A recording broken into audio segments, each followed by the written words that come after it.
you got to deal with the 24 hours sitting in front of you.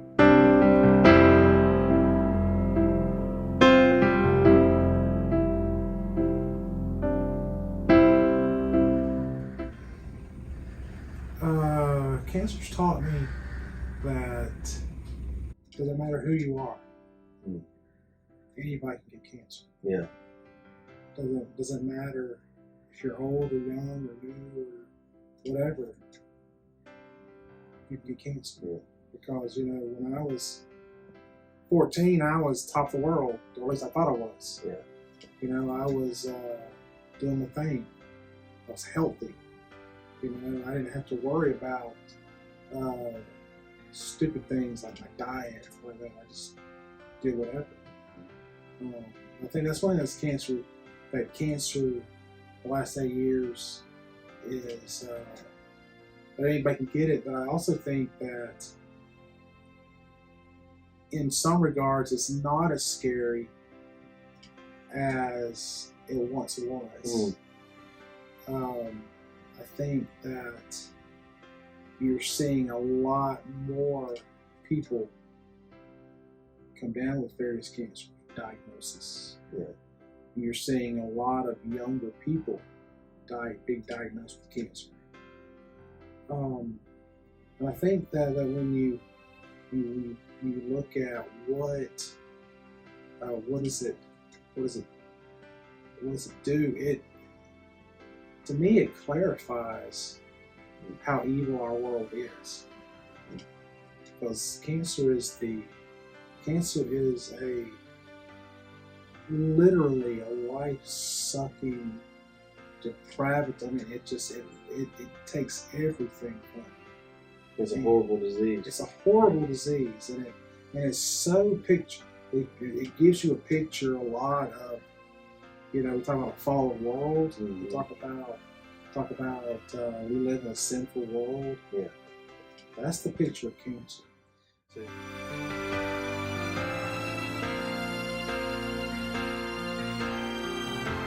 One of my favorite verses that I talk about all the time with you. You know, this is the day the Lord has made. Let us rejoice and be glad in it. The reality that I would really share with people is that it doesn't matter what plans you got down the road. You really only have a 24-hour window of time. And it doesn't matter about anything out there. You got to deal with the 24 hours sitting in front of you. Yeah. You got to deal with the 24 hours. You got to choose those nuances. You know, I read your Facebook, you know, what I learned from this month, you know, some of those things. And a lot of those things you say remind me of that 24-hour, you know, it's the little things, the little things that we so often take for granted. Yeah. That we just, we're not careful to cherish. You know, everything from sunrises to hearing birds sing in the morning, to rainstorms, to, you know, whatever. I mean, but reality is you got 24 hours. It makes you slow down and enjoy those 24. It does. It makes it, well, it does, but it also requires you to choose whether it's going to be a positive 24 hours or whether it's going to be a negative 24 hours. And I think that's what a lot of people miss is you hold the power. And we're not even talking about any crazy spiritual anything. It's just people being people. You have a choice of being a positive person for 24 hours or a negative person for 24 hours. Right. Yeah. So I think, yeah. You know, Dale, one of those preacher things we say a lot, they say that yesterday's the past, tomorrow's the future, but today's a gift. That's why we call it the present. The present. There you go. It's the present. Yeah, that's and it is a gift. It is a gift because you can't change what you've done, and you have no idea what's going to happen. Yeah. And you know, I'll say something that I've learned from watching you and your journey is, you know, every day I've seen you live with cancer, knowing that you've been on borrowed time because your cancer diagnosis, the maximum was about 4 years, supposed to be 2 years, okay, and he's on year 8, and so every day's been a gift. And I know for me personally, I think about that a lot. I think about you a lot, and I think about, this. I have health today, so even though I don't want to run, go. I have life today, so maybe I can encourage somebody else, because we're not guaranteed the future, and so your life has helped me live better.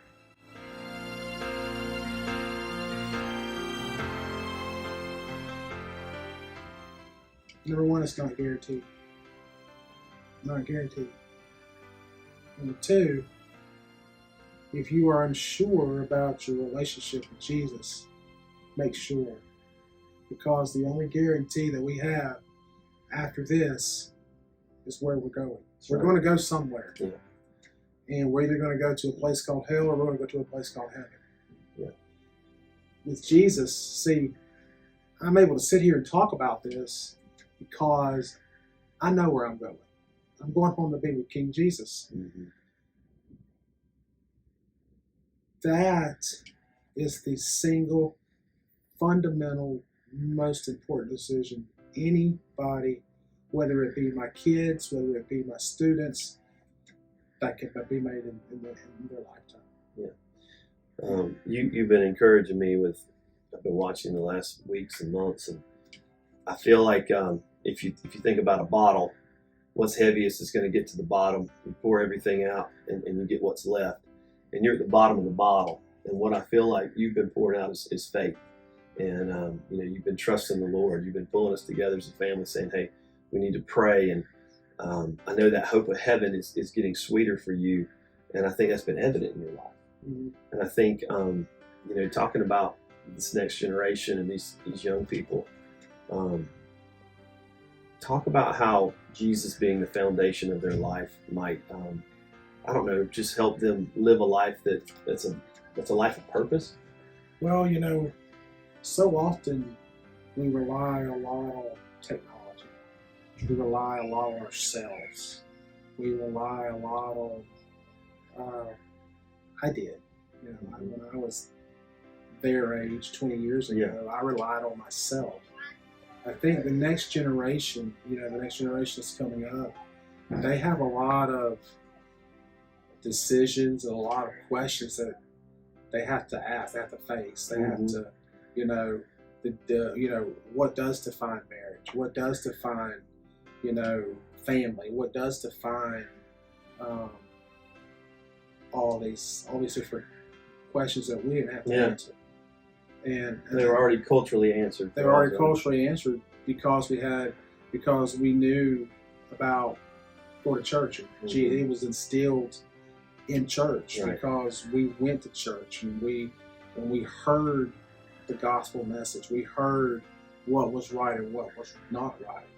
And I think in this generation, that's something that's growing harder and harder to figure out for this generation is where is that line? Where is that line of this is right and this is wrong? And I think that the more that this generation turns back to Jesus, turns back to, the message that we're talking about hasn't changed since day one. That's right. Yeah. And it's the very simple message that there is only one truth. Mm-hmm. There's only one way. There's only one life. Mm-hmm. And that's through Jesus Christ. That's right. And I think this generation has been told that there's Jesus and there's some other, I don't know, hoot owl or whatever tree, your truth is. Whatever your truth is, believe in it, and you can be a God. Mm-hmm. And you can be like God, and everything's going to be okay. And you're just going to wake up one day If you're sick, that's fine. Wake up one day and you'll be okay because we have medicine. Yeah. You'll be okay because we can eradicate all these evil diseases that used to, destroy life. Yeah. So I think about, you talk about that. It really goes back to the very first lie that old serpent told Eve. You can be like God. And I think that is the lie of our culture. So, and all these young people, they're trying to figure out, hey, how can I enjoy life the most? And I think your answer is so wise. The Bible is our foundation. Yes. And if you can live for the Lord, you can have that purpose in life.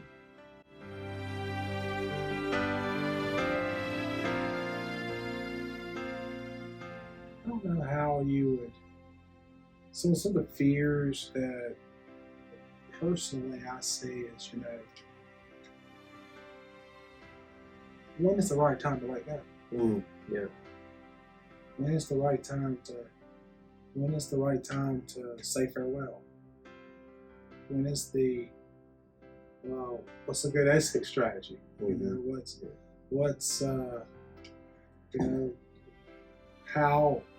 How much trust do you give the world around you with leaving your stuff? Yeah. We're a very materialistic world. And one of the things that I think about is, gosh, what about the stuff? Gosh, what about my little dog? That sounds funny and but really, what about all these things? What's kind of, you kind of think on this side, what about all those things? What's going to happen to all those things? Who's going to get those things? So it's not, I don't know that it's necessarily, I think the fear is embracing, if you will, the walk into the uncertainty. It sounds like all of our fears are usually based on what we don't know, the unknown, and there's a lot of unknowns.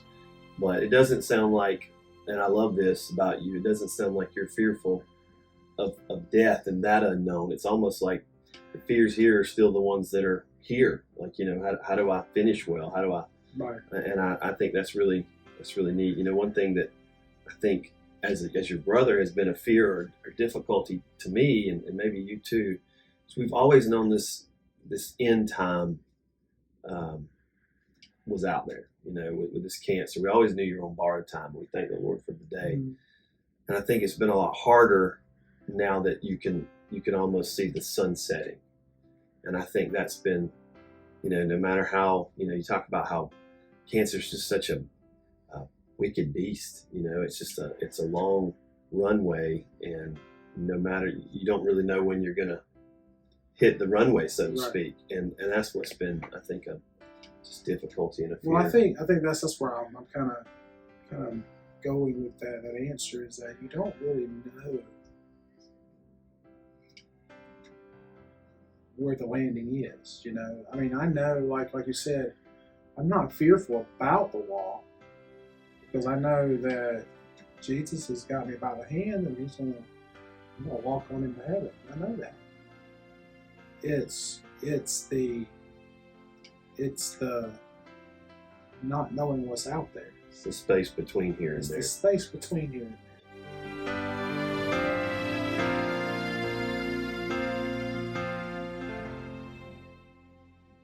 Well, in 14, we had the turnaround with cancer. Cancer got my attention. That,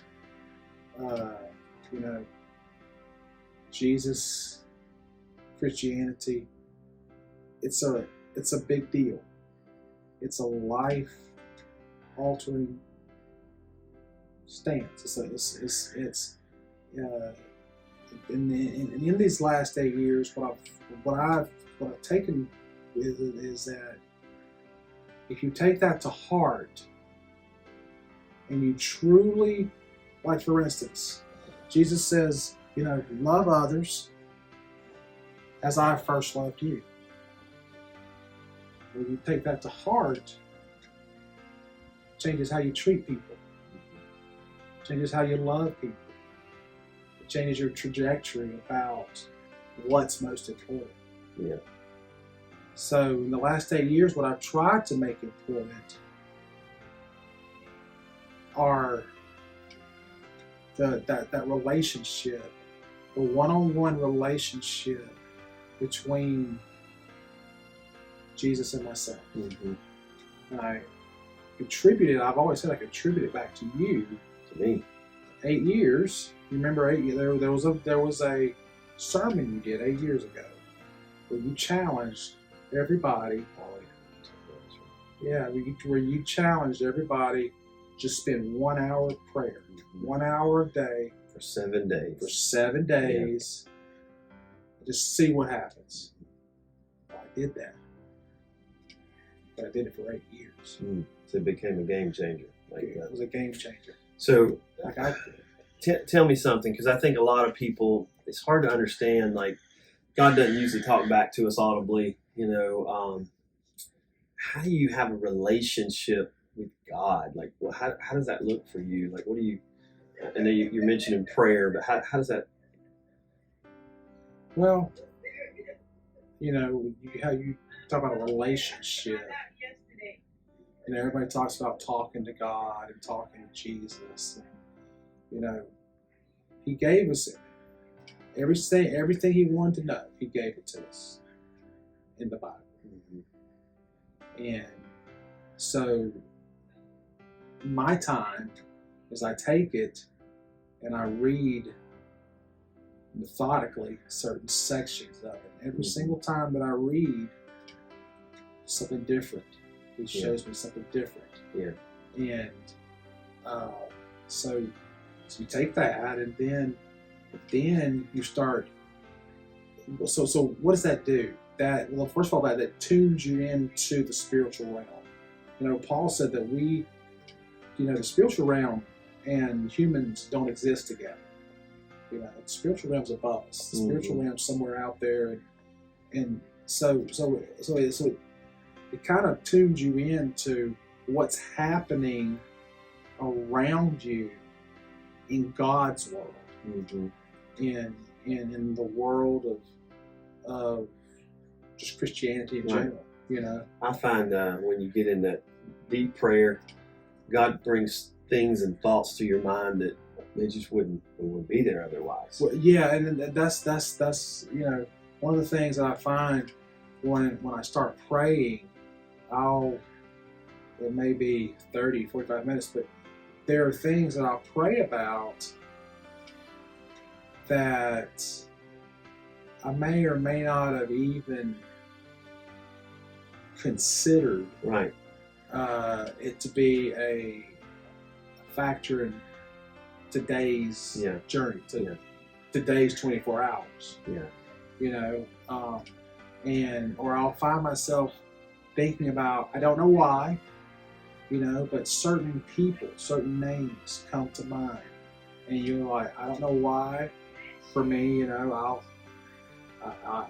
know why this name came to mind, but so I'll pray for it. Lord, whatever it is about, and sure enough, whoever it was might have